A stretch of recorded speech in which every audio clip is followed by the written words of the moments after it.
This is a video we've meaning to do for a very, very long time, and I think it'll spark some debate, if I'm honest.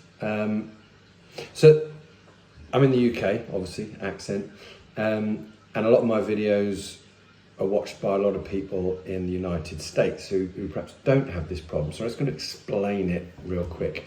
In the UK, I'm a physiotherapist or physical therapist, what you might call in the States. There's this huge thing going on at the moment where any passive treatments, and you can, listen, rubbing tree bark on somebody, massage oil, whatever, right the way through to things that I love, and I'm online saying how much I love things like shockwave therapy and other modalities which are passive in it's not the patient doing exercise, are really being vilified. And the only people really talking about this are people who are using a different methodology around understanding pain and getting patients more active and getting rid of some erroneous beliefs that the patient might have. All of which, by the way, I agree with. I just don't believe that there's a one-size-fits-all approach to treating the human being. So I don't understand why we have to be the sort of person that says it's only this way now. Anybody who's doing any kind of passive modalities and big long list of things, some of which I do, a lot of which I don't do, but nobody sees any difference. If you're doing a passive modality, then you're the devil, you're bad, it's expensive, you're taking people's money, it doesn't work. Here's a scientific paper that says what you do doesn't work, so you're bad. What we do is good, the biopsychosocial model, which is getting the patient to understand that pain doesn't mean damage and damage doesn't always mean pain. And that strengthening your body is a good way of doing it. And again, I don't disagree with that, but they all disagree with what I do. So it's a very binary thought process. And we're getting a little bit like when we had that thing called Brexit in this country, where people feel they have to have a binary view one way or the other. And actually, you're only really going to get loads of clickbait on social media if you go in with something really aggressive and really one-sided. But it's never the truth, though, is it? Science isn't pure, so nobody can hold up one scientific study about some sort of psychological or strength therapy and go, this said it works, and here's one study on, say, my beloved shockwave that says that doesn't work, and therefore this is right and this is wrong. I don't believe in that. I like the fact that you can find studies about shockwave that say it doesn't work. There's robust science out there. This isn't the touch of Jesus or whichever God you may believe in or not believe in. What we have is the human body, and as clinicians with some training, hopefully a lot, and a great deal of experience, which may be rooted and filled with bias, I agree that, but some way we manage to find a route through for the vast majority of our patients. So they say to us, I feel better. They are educated at the same time. There's no reliance on us. I always say if you're good at your job, you lose your patients, so they should be off doing their thing and hopefully pain-free or in a lot less pain and feel robust enough to go and do the things that they want to do. And when they get back into it, then they don't need me. And yes, I charge what I feel is appropriate for my services. It's quite expensive, but I feel I'm worth it. And if the patients didn't, then my diary wouldn't be full. But I'm not going to go down this route of trying to justify myself. But nobody is speaking up for manual therapy, and yet we've got literally hundreds of thousands of research papers, some of which are really quite robust, really quite good results. But the people that want to say that it doesn't work find one or two and hold it up as a binary reason never to use that modality and ignore all the other good stuff. So when you're faced with this argument, you can do what I did and just shut up and not bother to challenge it. By the way, they all like to say, oh, you, manual therapy, don't like being challenged, do you? This is too challenging for you. It's uncomfortable. The language they use is, we're making you feel like, no, you're not making me feel uncomfortable. You just seem really binary and one-sided.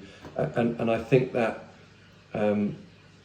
lacks a level of broader, wider intelligence, if I'm being brutally honest. Because I don't think just binary on one side. I look at the patient, I think, what does this patient need?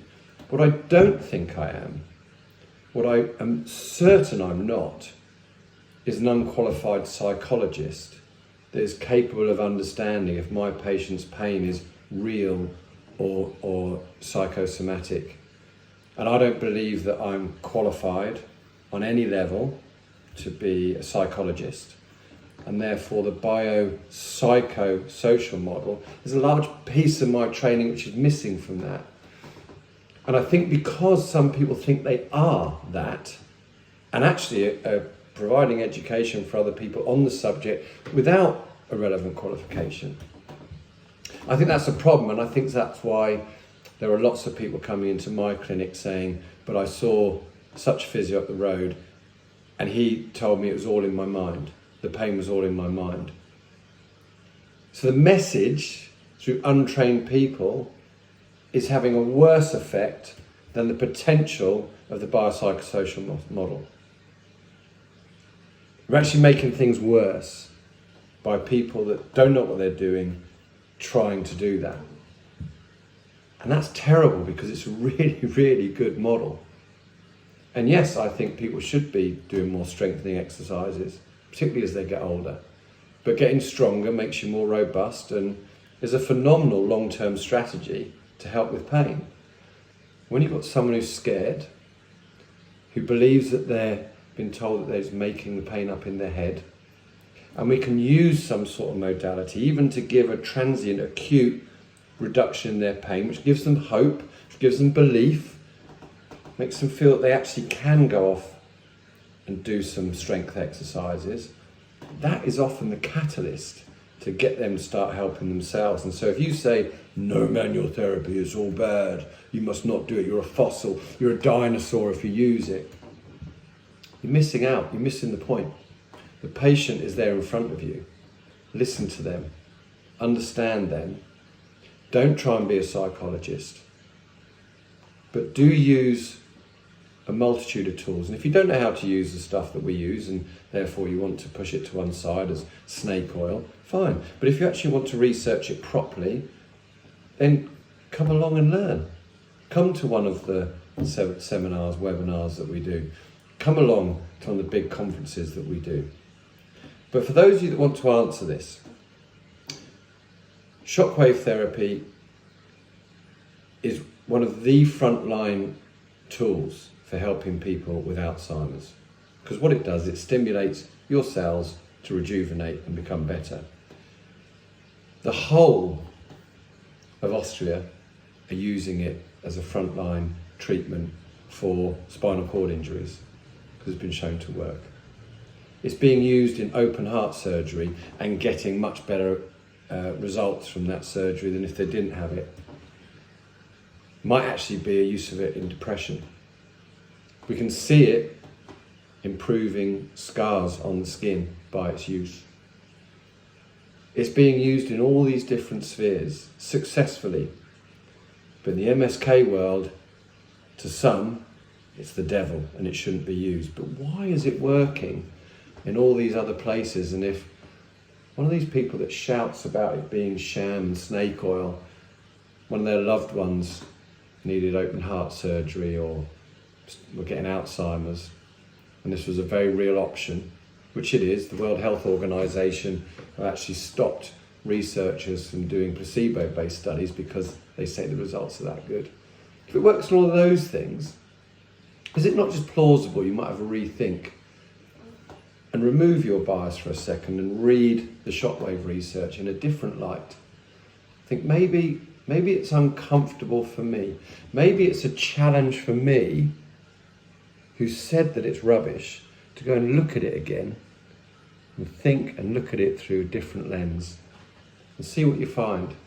Why don't you try having it on one of your ailments and tell yourself it's only placebo, which is an effect by itself. All I'm saying is this argument against manual therapy has been too one-sided for too long. And I'm not trying to start a big argument, I'm just trying to say, don't sit there in the shadows if you don't want to. Be brave enough to stand up for what you believe in, because the science on one side isn't any better than the science on the other side, because there's no such thing as pure science. And when somebody next puts up one solo document says, this is the reason why all that is bad, feel free to challenge them and their bias, because they're just trying to get clicks on the internet. And it works for them, and they become really well known, and they get a little following of sycophants following them around. And they're all over the world, by the way. And I like most of what they say. I agree with most of what all these people say. But I do think that somebody somewhere has to start challenging their binary beliefs and just making them think a little bit differently, and maybe trigger them sometimes. Yes, there's a lot of manual therapy that's utter garbage. Of course there is, and some of it's good. But you know what? If it makes a patient better just once and they're happy, is that not a job? Whether it's placebo or not? Doesn't mean it's okay for us to go around charging loads of money for things that we know don't work or don't believe in, but I do believe in Shockwave very much. I've seen it work my own eyes for 12 years or more. I've used it on myself. I know the results are good. I'm studying my PhD in it. I don't want to sit here justifying it. I just think that there's two sides to an argument, and we shouldn't let it become one-sided, because then that's all the youngsters coming through the system start to believe, and then we end up losing some stuff that's really, really good from our toolkit, and I think that's wrong. Tell me that you're different. Start debate with me, but do it nicely, do it respectfully, as I have. Thank you.